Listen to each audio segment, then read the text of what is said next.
तो 2 वीडियो में चालू करो। सब एडिटिंग में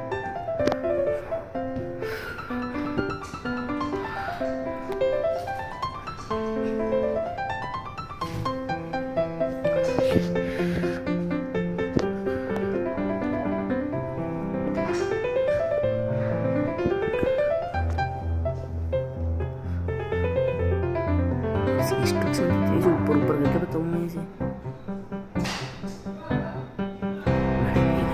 वीडियो भी बड़ी होती है, मजा भी आता। खजूरी चोटी की 5-6 वीडियो बना देते हैं, मतलब अब 5 बार अलग अलग चोटी, खजूरी चोटी 5 बार बना लो।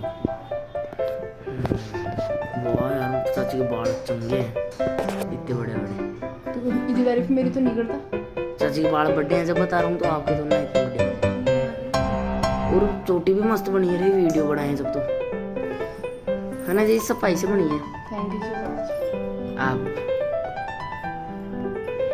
तो वीडियो में ध्यान। हेलो गाइस, आपका स्वागत है